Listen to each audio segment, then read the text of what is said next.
तो मित्रों, आज हम अपना एक प्रसंग लेते हैं युवाओं की सफलता और युवाओं के जीवन को दिशा देने के लिए। यदि युवा अपना व्यक्तित्व निर्माण करना चाहता तो कैसे करें और वो किस बातों का ध्यान रखे जिससे वो अपने व्यक्तित्व का एक अच्छे तरह से रूपांतरण कर सके, अपना करियर बना सके और सफल जीवन जी सके। अक्सर युवाओं के सामने ये समस्या आती है कि हम किस तरह अपने जीवन को संभालें। तो उसका जो छोटी छोटी चीज़ें हमारे जीवन में यदि वो जोड़ना सीख लें तो आधी चीज़ें उनके जीवन में अपने आप प्राप्त होनी शुरू हो जाती है। जैसे उनके बोलने का ढंग, आत्मचिंतन का अपना तरीका, अपने उद्देश्य तय कर लेने की समझ और जो जीवन में क्रियात्मक अभी जो इनकी स्थिति है, जिस प्रकार वो जी रहे हैं, ज़रूरी नहीं है कि हम उसको बदल दें। ज़रूरत इस बात की होती है कि हम उसकी सही समझ विकसित करें। तो सबसे पहला जो हमारा काम होता है युवा को कि हम 12 में आ गए तो सबसे पहले तय करें कि मुझे करना क्या और मैं कैसा जीना चाहता हूँ, मेरे परिवार की आवश्यकता क्या है, मेरे पास जो अभी उपलब्ध मित्र हैं, मेरे पास जो मेरी बुद्धि है, मेरे घर के साधन है, वो मुझे क्या ताकत दे सकते हैं जिससे मैं बन सकूँ, मैं कितना अपने आप में कैपेबल हूँ जिससे मैं मेरा निर्माण कर सकूँ। पहले ये समझ लिया, फिर ये समझ पहले डेवलप कर यदि हम पहले तय कर रहे हैं कि मुझे ये बनना है और ये मेरा रास्ता है, अब उस पर आपका संघर्ष है। फिर उस सफलता के अकॉर्डिंग यदि हम अपना पहली समझ विकसित करके प्लान बनाकर जब चलना शुरू करते हैं तो उसमें तय कर लो कि मुझे मेरे मित्रों का सहयोग क्या लेना है, मुझे उनका दूसरों का सहयोग क्या लेना है, कैसे मैं जीवन को आगे बढ़ा पाऊँगा, कितना समय मुझे परिवार के लिए चाहिए। ये सब चीज़ें आपको एक एक धीरे धीरे समझ बनानी पड़ेगी। यदि हम ऐसा कर पाते हैं तो उस व्यक्ति को निश्चित तौर पर उसने जो तय किया है उसके आधार पर वो सब काम करना शुरू करें और जो इन सोचने का उसका जो निर्णय शक्ति है उसके अधीन या उसको पूर्ण करने में यदि कोई आदत उसको मदद नहीं करती, उससे वो मुक्त हो जाए, पहला काम। दूसरा काम, परिवार के साथ जो कमिटमेंट करे, जो बातचीत करे, वो पूर्ण विश्वास के साथ वो तथ्य और कार्य को जान के करे। ऐसा नहीं कि किसी ने सुझाव दिया हमने मान लिया, ऐसा नहीं होता है। हम पूर्ण समझ विकसित करके वो काम करें। फिर जब हम बात करते हैं उस समय पहले अपने लोग और बाहरी लोग में अंतर करें। अक्सर युवा में दिक्कत ये आती है कि वो जब बोलते हैं तो उनकी अपनी भाषा पर कमांड नहीं होती है,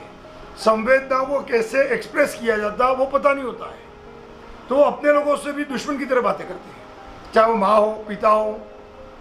भाई हो। अब भाई और माता पिता ने कुछ जीवन के बारे में कहा कि भी तू ऐसे जी, ऐसे कर, या तेरे को ज़िंदगी ऐसे बनानी है, तो वो खेल कर आए और आपने गलती भी की तो तुम तो ऐसे और वैसे, हम उनको इस तरह जवाब देते हैं जैसे वो हमारा दुश्मन हो। यदि हम थोड़ा पोलाइट वे में, यदि वो आपके अभिभावक हैं, हमारे शुभ चिंतक हैं, जिनके कारण हमारी ज़िंदगी चल रही है, हम जो काम करके आए वो हमारे आनंद के लोग हैं, जो पेट में तुम्हारे अंदर दाना है तो आपको खेलने के लिए बुला रहे हैं, लेकिन उस खेलने के लिए जो भोजन चाहिए, जो कपड़े चाहिए, तुमको वैसा चाहिए, तुम्हारे घर पर आना है, वो माँ बाप दे रहे हैं। तो पहला महत्वपूर्ण ये है कि खेलने जाने की ताकत देने वाले लोग तो ये हैं। तो हम उनसे बात करते समय पहली बार ध्यान में रखें कि भले हमारी गलती हो तो उसको इस तरह रिएक्ट करें, और नहीं भी गलती है, कभी उन्होंने आपको पनिश कर दिया, कभी कोई और थप्पड़ भी मार दी और आपको लगा कि उनकी गलती है और आपकी गलती कम है, फिर भी वो हमारे दुश्मन नहीं है। उनके अंदर भावनाएं आपके प्रति कुछ अलग थी और जिस भावनाओं की अपेक्षा आपसे वो कर रहे थे तुम पूरा नहीं कर रहे थे, इसलिए उनको क्रोध आया। आपके हिसाब से आप भले सही हो, लेकिन वो आपको जो बनाना चाह रहे हैं या जो तुम्हें निर्माण करने चाह रहे हैं, उनको लगा कि भाई तू जो कर रहा है उसके कारण वो ऐसा बन नहीं पाएगा, तो उन्होंने रिएक्ट किया। तो हमें उनको आक्रोश में, गुस्से में बात नहीं करनी है। पप्पा भैया आपने भी मेरे साथ ऐसा कर दिया था, थोड़ा सा आप मुझे वक्त देते हैं तो मैं आपसे पूरा अलग थोड़ा होना चाह रहा हूँ, और रिएक्ट मैंने कर दिया तो आगे कोशिश करें तो बस बात हल्की हो जाती है। लेकिन हम देश में आगे और देश में आ जाएंगे और वो हमारे दुश्मन है नहीं, तो दुश्मन की भाषा हम कभी आपस में उपयोग नहीं करें। पहला, युवाओं को इस बात का ध्यान रखना है। सेकंड,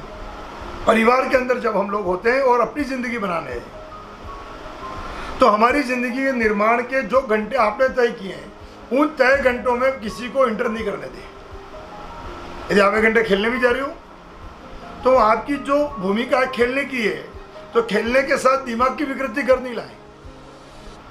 और जो निश्चित तुम्हारा समय तय किया हो वो काम आप कर पाए। दूसरा, 12th के बाद सदैव माँ बाप को भी चाहिए और बच्चों को चाहिए कि वो भले कितने आर्थिक सक्षम क्यों नहीं हो, यदि आप कोई रिसर्च नहीं कर रहे हो या कोई आप ऐसा बड़ा इन्वेंशन नहीं कर रहे हो, तो आपकी क्षमताएं ईश्वर पहली दूसरी 8वीं के बच्चे नहीं है, हम 12 के बच्चे हो गए। इसका मतलब हम में अनेक क्षमताएं आ चुकी होती हैं। तो हमारा दायित्व है कि हम अपनी क्षमताओं के अनुरूप अपने कम घंटों में काम कर अतिरिक्त समय का उपयोग आर्थिक क्रियाओं के उत्पादन में, अपने व्यक्तित्व के निर्माण में, समाज की हमारी आवश्यकताओं के विभिन्न रूपों में हम उसका उपयोग करें, और कोशिश करें कि हम अपने बल पर कमाकर आगे बढ़ना शुरू करें। अधिकांश यदि बच्चों को यदि आप कमाते हुए हम पढ़ाने का मौका देना शुरू कर दें, तो जो 3-4 घंटे वो खराब करते हैं, वो 4 घंटे में उनको समय का उपयोग करना, आर्थिक क्रियाओं का महत्व क्या होता है वो समझ में आ जाएगा, जिम्मेदार बनने शुरू होंगे, और फिर उसके द्वारा जो उठाए गए कदम होंगे वो बच्चे के दायित्व को जो समझ आनी चाहिए उसको उसी समय से देनी शुरू कर देनी चाहिए, या बच्चों को भी लेनी शुरू कर देनी चाहिए। जो हम कर सकते हैं, हमें 12 के बाद उसी रूप में जाना चाहिए। हमारा पास जब भी समय मिलता है, हम अपने व्यक्तित्व में अपने कुछ लोगों से दूर होकर हमारे आसपास के जो लोग हैं, क्योंकि जब भी हम कुछ बनते हैं तो समाज के अंदर अलग अलग प्रकार के लोग अलग अलग तरीके से युवाओं का उपयोग करते हैं। जैसे मैं गरबा मंडल का अध्यक्ष हूँ, और मुझे लगा कि 4-5 ये बच्चे ऐसे हैं कि दौड़ दौड़ के गरबा मंडल का काम करेंगे, तो मैं दौड़ दौड़ के आपको काम करवाऊंगा, और लास्ट में गरबा मंडल के दिन कहूँगा कि भाई एक्स बहुत अच्छा सामाजिक लड़का है, बहुत प्रेमी है, बहुत भावुक है, और इसके जैसा बच्चा नहीं है। एक्चुअल मैं अध्यक्ष हूँ, तो मुझे काम करवाना है, कोई चाहिए। सामाजिक हमारे अंदर भी गुण होने चाहिए, लेकिन हमारी परीक्षा के दिन है, या 12 क्लास है, या 10 क्लास है, या जीवन निर्माण की ज़रूरत है, और परिवार को आर्थिक ज़रूरत है, तो पहले हम अपना काम करें, क्योंकि समाज के लोग आपके युवा होने की शक्तियों का उपयोग उनके फायदे के लिए करेंगे, क्योंकि उनको सक्सेस अध्यक्ष बनना है। इसलिए वो तुम्हारी प्रशंसा का गुण गाएंगे,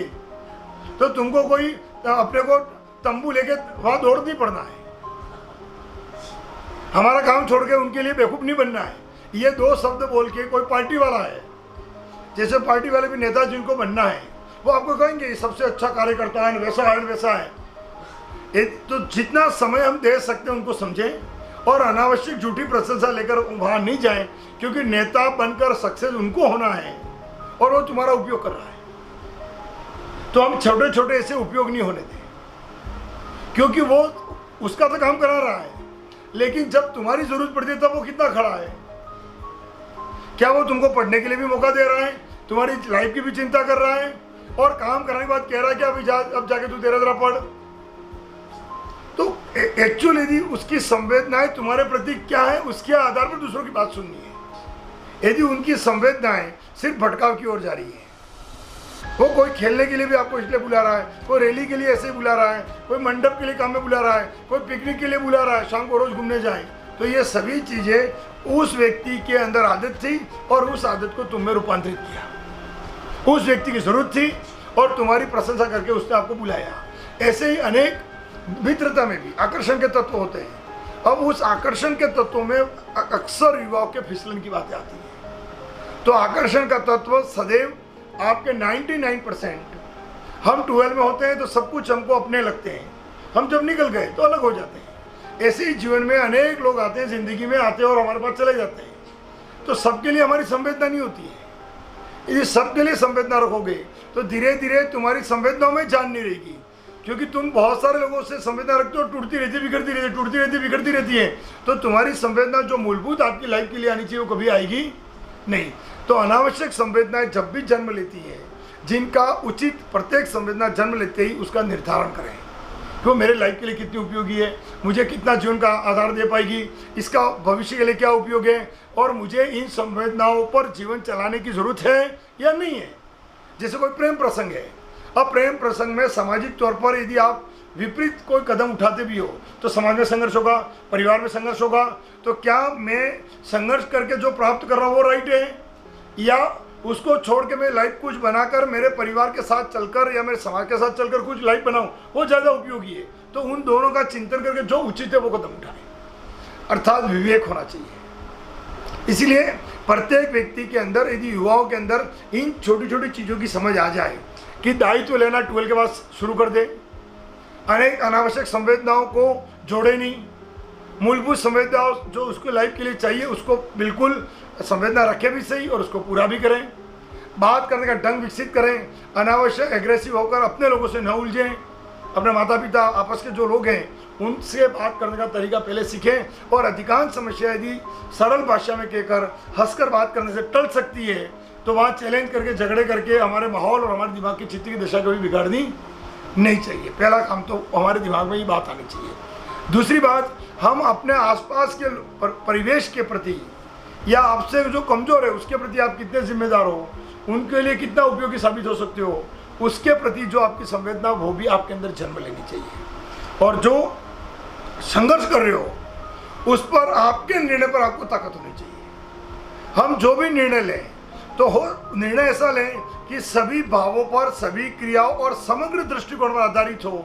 जो आपकी सक्षमता में प्रकृति ने आपकी क्षमता दी है उसके अनुरूप हो। संस्कृति की विकृति भी नहीं होनी चाहिए, मित्रों की विकृति भी नहीं होनी चाहिए, और हम ऐसे कोई निर्णय न लें जो अभी तो प्रासंगिक है लेकिन कुछ सालों बाद प्रासंगिक नहीं है। हम यथार्थपूर्वक उस निर्णय को तोलें, फिर जो निर्णय लिया है उस पर आनंद से अपना काम करें, अपडेट करें, सुझाव करें, परिवर्तन करें, लेकिन कभी भी अपने आप को ये नहीं कहें कि मैं बेवकूफ़ हुई हूँ और मैंने गलत निर्णय लिया है। तो हम ही खुद अपने आप को बेवकूफ़ कहेंगे तो दुनिया तो यही ढूंढ रही है कि तुम बेवकूफ़ को और वो हंसे। तो हमें न तो रोना है किसी के सामने और न ही बेवकूफ़ बनना है। और अपनी क्रिया कभी भी दिन में, पर एक दिन आपने बिताया उसमें देख लो कि आज के दिन में मैंने भविष्य के लिए कितना कमाया, मेरे परिवार को कितनी ताकत दे पाया, मेरे व्यक्तित्व के लिए कितना अच्छा रहा, और कितना समय मैंने ऐसा बिताया जिसका कोई उत्पादन तो नहीं है लेकिन आज के दिन का टाइम पास हुआ है। यदि रोज चिंतन करोगे और आपको उत्तर मिले कि मैंने 1-2 घंटे कहीं बिताए, बाकी तो मैंने 22 घंटे सही उपयोग किया है, और 2 घंटे में जो उपयोग किया है उसने न तो मेरी लाइफ में विकृति पैदा की है, न मेरे रिश्ते को बिगाड़ा है, न मेरे लक्ष्य को बिगाड़ा है, तो यू आर राइट।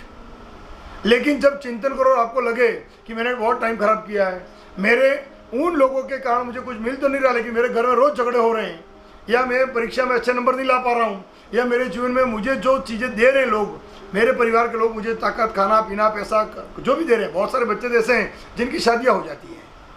पैसे माँ बाप देते हैं और वो माँ बाप के पैसों से खर्चा करके घूमते रहते पेट्रोल बाइक में भरा के। तो फिर आपको जिम्मेदार होना पड़ेगा कि भैया पहले मुझे अपने आप को कैपेबल बनाकर, भले मेरे पिताजी कितना भी दे सकते हैं और वो दे रहे हैं, और यदि आप कोई बड़ा रिसर्च कर रहे हैं जो बड़े पद पर जाने के लिए, तब तो राइट हो आप।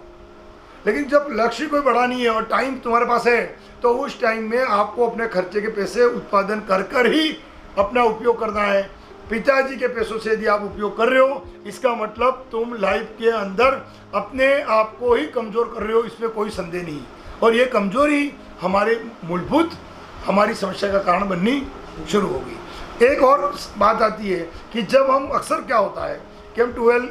या फर्स्ट ईयर में जब कॉलेज में होते हैं तो बड़ी बड़ी बातें करते हैं, लापरवाही जैसी, बस कपड़े अच्छे पहन लिए, अच्छे दिखते हैं और बड़े बड़े दावे करने लगते हैं। और जब वास्तविक ज़िंदगी में जब हमारी नौकरियां नहीं मिलती हैं और हम जब शादी करके जीवन को चलना शुरू करते हैं और हमारे संघर्ष शुरू होते हैं, तो उस समय हम बेबस और लाचार हो जाते हैं, बेरोजगार भी होते हैं और अनेक समस्या उत्पन्न होती है। और यहीं से